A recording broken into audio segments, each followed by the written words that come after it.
If it's a hit with them, it's a hit. But I would say Breathe is probably his biggest single. It's the most emblematic song of his to me. Now, I do think it's the one that you think of. Banks, on the other hand, like, he's on Fab's level, if not better, from a technician standpoint, right? But I think it's polar opposites in terms of voice and delivery and how palatable that is for the audience or the listener, the consumer. Couldn't be more opposite. Speak Easy Studios. Speak and be heard.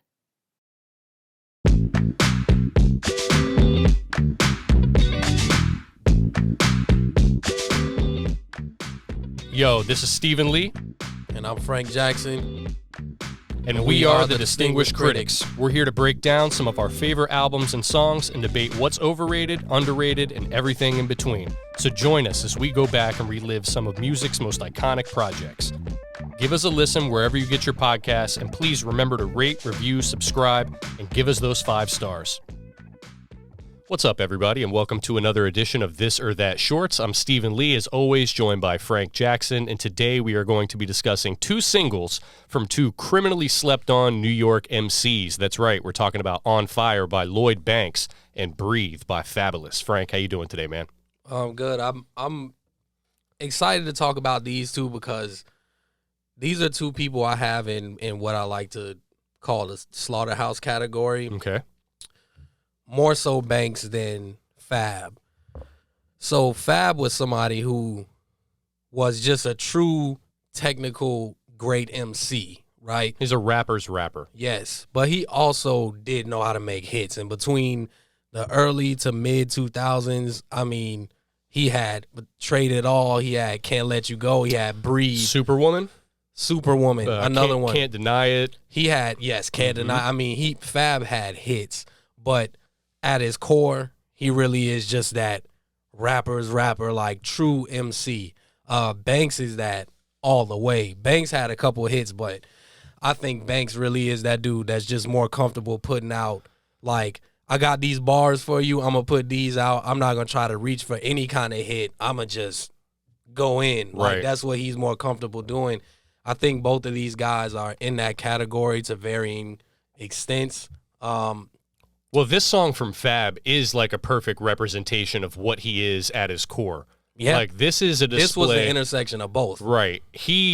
The big songs were all lady songs because he always had that, like, Mace type of voice and flow, and I feel like that's super radio friendly. Like, just his delivery, like, he sounds good on a record. But what you're getting on Breathe is really lyrically what, to me, you would find on one of, like, his DJ Clue type of tapes, where it's like Just Blaze takes the Supertramp sample, flips it perfectly, and then Fab builds this hook around it. And man, this is one of the last, like, true New York anthems to me.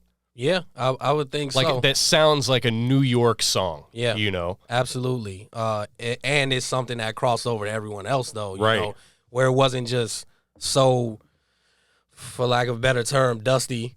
It kind of just crossed over to Fab had everyone. that ability. Fab still has that ability. Yeah, he was very. It's like he had that kind of Mace quality, like you say. He's very clean with, not in content, but just his delivery, everything he did, and his voice sounded so clean. Right. Like he was, his punches were just so technical and they hit. And he just had bars for days. Like, Fab just wake up and have bars for days. And Breathe was that perfect intersection of a radio hit that was still like a pure, it was like a pure hip hop song at the same time. Absolutely. So, like, That's hard to do. Kudos to him for that again, right? Yep. Because it is one of those things where he was on a lot of, like, the Diddy type of songs, and there's nothing wrong with that. But, like, I'm glad people got a chance to see, like, what Fab is on this type of single. I can't imagine there's many things that, you know, he would be more proud of, or if you're a Fab fan, because it was something for everybody. Do you think this is his biggest song, like his most known?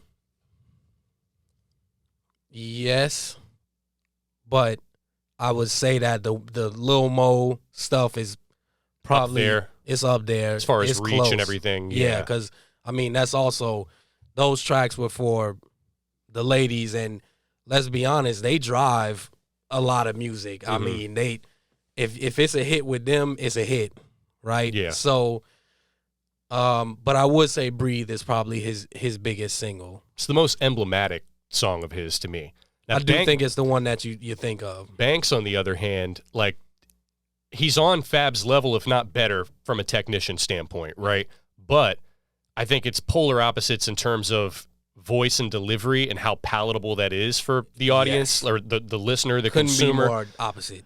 Banks has that, I'm Lloyd Banks, like it's very like kind of raspy and Kermit the Frog-ish almost, but if you're listening to what he's saying, man, it sounds like Scooby-Doo, to be honest. I love Banks. Yeah. Banks is in my personal like top 10 favorite rappers of all time and has been for the better part of 18 years. That's fair. I mean, that being said, he's though, a lyricist. We're talking about On Fire today. We're not talking about Lloyd Banks' career. We're not talking about The Hunger for More, the album. We're talking about this particular single.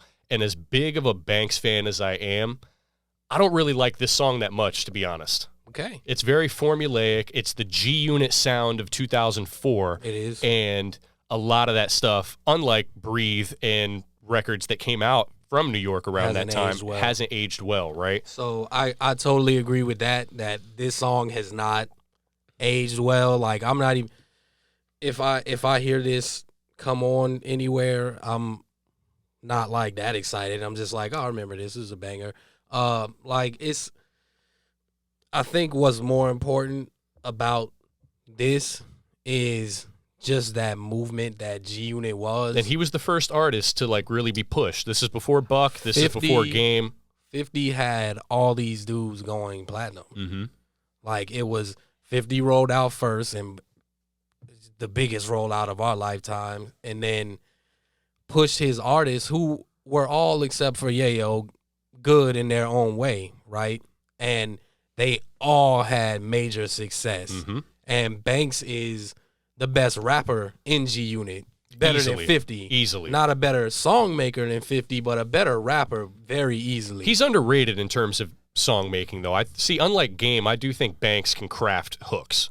Like, he doesn't, so with Banks, it's like, he'd prefer to spit 32 bars. But when he has to, he can make, like, there are singles from this album that are infinitely better than On Fire, Karma being one of them. So, my favorite single from the Lloyd Banks singles of this time is I'm So Fly. Okay. It came out at the same fucking time. It's another one that sounds like the G-Unit formula, but it's better. But I can, like, that one, if I listen to that, that's something that I still like. Mm-hmm. Like, I can still listen to I'm So Fly. I don't know why. It's just something about it's just smoother to me. Like, I'm not with the whole club, like the club music of the time. I'm just the wasn't my style. The New York club music of the time. It wasn't my, yes, that's an important distinction. Right. That was the New York club music at the time. It's not my favorite.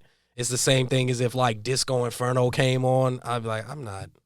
Or Candy Shop or one of the, It's not really my cup of tea. Right. But I will say, even though it hasn't aged very well, it did show that I think it's important when you're trying to push new artists to people to give them as much of them as you can in terms of versatility.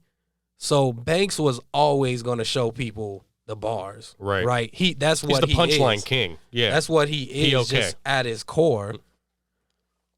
But showing that he could make hits off the bat, right? Even if it's not our cup of tea, like this was. Well, objectively speaking, it was a big song. Yeah, it was a big song, and he had several. He had several. Again, I don't like the song very much because I don't even feel like he got to. You can make a club song and still display bars like. Yeah. Beamer, Benz, or Bentley, I think, is a perfect example of what he was able to do years later. Yeah. But this just sounds like your standard G-Unit fare, and not all of that is great. Agreed. You know, so as much as I like Banks, if we're putting this song up against Breathe washes this. I think it does, right? And this is coming from, like, one of Lloyd Banks' like biggest fans. Probably the biggest Lloyd Banks fan. I check for every project, but I'm not gonna, I'm not going to sugarcoat it and say just because it's Banks, this song is better than Fab's. Even though I'm not the biggest Fab fan, right? Right. I like Fab, but, like, I never go out of my way check for his I projects. was a huge Fab fan at the back time, then. certainly. Yeah. Yeah. See, I wasn't even at that level with him then. You know, I just more respected him, and if he was on a song, I knew he was going to body it. Yeah. But I wasn't checking for Ghetto Fabulous and Real Talk, these albums, the way I was with Banks. But Yeah, there's no question. Even the ladies singles, like I had this long mirror in my room, and I would just dance in front of it in my drawers and listen to that on repeat. All right. And I would imagine I was in the video. Well, that's awkward. So, yeah. I would say that Breathe is probably my favorite. I'm sorry. I was thinking about myself being famous. Yeah. It's probably my favorite Fab single, and I think it easily washes On Fire. On Fire. Yeah, I'm going to agree there too. So let us know what you think in the comments, and until then, we'll be back next week. Peace. Thanks for giving us a listen. Give us your feedback and let us know how you really feel. Subscribe, rate, review, and we'll see you next week.